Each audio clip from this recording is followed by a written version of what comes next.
Okay?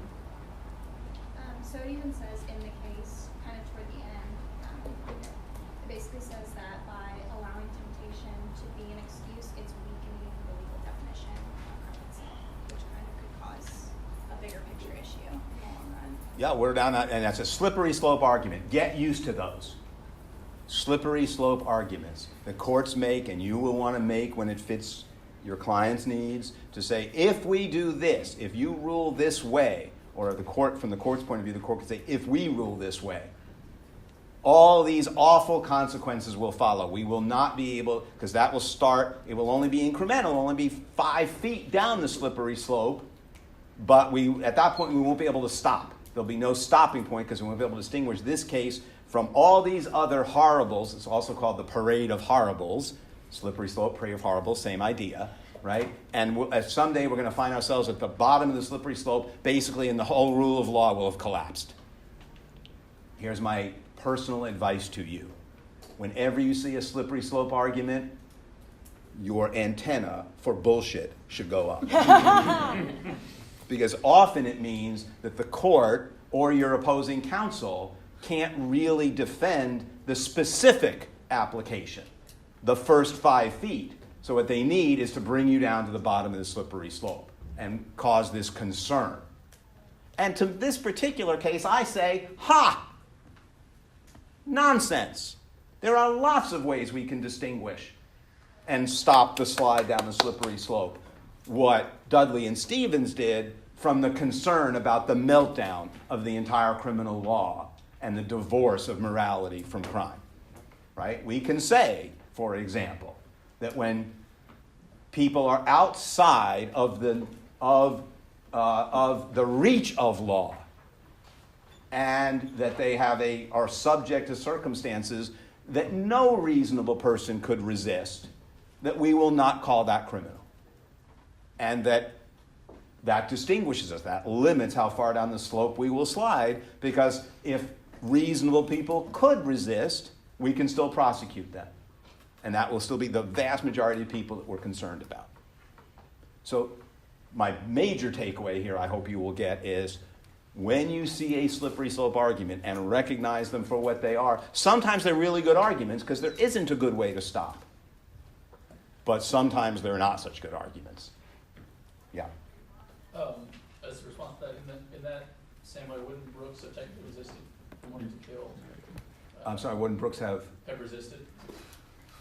Risen to the defense of Parker, you mean? Yeah, well, wouldn't he have set a standard that a reasonable person could resist from killing someone in that situation? Yeah, I'm critical of the prosecution for a lot in this case, but I'm not so critical of the fact that they did not go after Brooks, because that's just a matter of the realities of prosecuting a case. And, it could well be, if you can't go after everybody, it's not necessarily a reason why you can't convict those who you can convict. It shouldn't have to necessarily be all or nothing. But it certainly weakens the argument, I suppose. Certainly weakens the argument that, oh my God, we have to go after everyone or the whole edifice of English law will collapse, that they didn't go after Brooks. Because why isn't that true of him as well? Yeah. Thank you. My hand's getting very tired. I completely disagree with the court on this in how they ended up ruling, because one, even if this was tried in say a U.S. court of law, no reasonable jury would be able to fully understand what those circumstances were out there, because one, they weren't there, and two, just as they had no guarantee that they wouldn't be rescued, they had no guarantee that they would. And to coin a popular phrase, desperate times call for desperate measures. Even if one man was able to resist that temptation at first, Brooks still ended up participating in the cannibalism itself as a means of survival.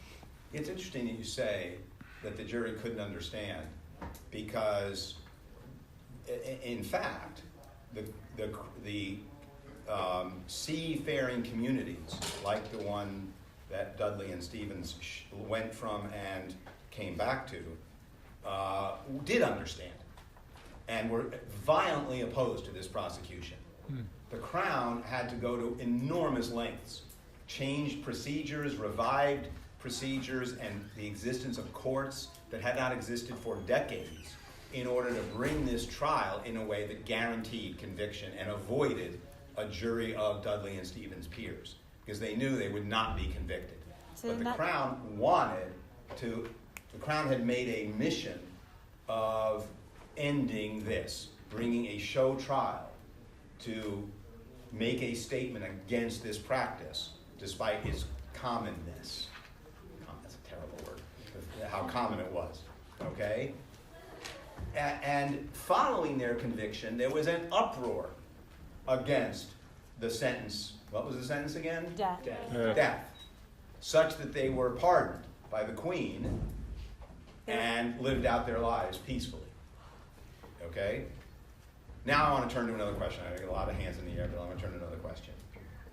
What purposes of the criminal justice system, the ones we identified on Monday, are, if you were arguing on either side of this case, would you argue either were, if you're the Crown, or are not served, if you're Dudley and Stevens' attorney, by prosecuting them? Deterrence On which side? for the Crown. For the Crown.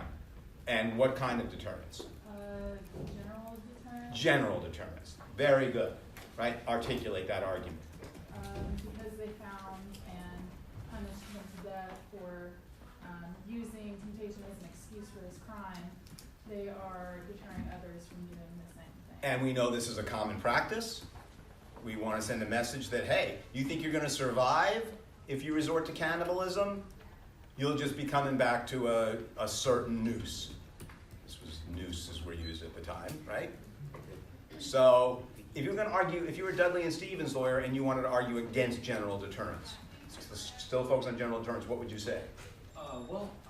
These guys, Dudley and Stevens and Brooks, do they care that they're going to get the death penalty? Again, that's specific deterrence. Keep it on general deterrence. But you're right on the right track. Change a little bit the focus. It's not about Dudley and Stevens and Brooks. It's sailors. Yeah, sailors in general. Look, you can threaten to prosecute them all they want. If they're at sea, in this situation, having been shipwrecked, their only hope for survival is to do this because they're going to starve. So they're going to take their shot, and maybe they won't be prosecuted. Maybe there'll be no witnesses. Maybe all of them will agree to never say what happened. You know, there was no Parker. Parker went down with the ship, right? So we'll take our shot. So there are general deterrence arguments on both sides. And we'll go through the others as well, but I want to pause to note that is common as can be. When you are lawyering, you will often have both sides arguing the same issue, but arguing it from opposite points of view, taking a different spin on the facts and how the facts might apply in life in order to persuade a court, or if they're arguing to a legislature about drawing up a statute, about how this would play out. So there are general deterrence arguments on both sides of this. What about another one of the purposes of punishment? How could you argue one of the other purposes either was or wasn't served in the red? Yeah, I guess if you're Dudley and Stevens' attorney, you could argue that there's really no social utility. Which one? Which utility? Which utilitarian arguments were in those subcategories? Right. Yeah. I would say that it doesn't serve rehabilitation because there's no restoration of normalcy that they're making by, serving whatever time or death penalty that they're going to serve. And if you're arguing for them, you're going to say, look, they don't need rehabilitation. They were law-abiding people who under almost 99.99% of circumstances pose no threat to anyone. They don't need to be rehabilitated. And by the way, you can always make the argument, always if you're a defense lawyer, that if the death penalty is involved, you're never serving the purpose of rehabilitation because you're not rehabilitating somebody by sentencing them to death. Okay? One of the other purposes. And on which side? against Dudley and Stevens. Good. That's the Crown's best argument by far. Because even if the circumstances necessitated one of them to die, it was not a fair choice that it was Parker. And Parker died unfairly because of murder, so should Dudley and Stevens. And if you commit a crime, there has to be a penalty. And that's really everything that Lord Coleridge says, virtually everything he says, is really can be summed up by the idea that if the law is to function as the law, when there has been a crime committed and you don't have a defense, he says necessity is not a defense, if a crime has been committed, punishment must be exacted, just for its own sake. Not for the sake of anything else, not because it'll serve society, not because we can count utilities, but simply because there was a crime. So retribution is certainly the Crown's best argument. So if you're Dudley and Stevens, what are you going to say, or their attorney, what are you going to say about retribution, since it's such a powerful argument for the state? Yeah? They weren't doing it in a criminal way, They weren't doing it in a criminal way. Yes, killing somebody and eating them is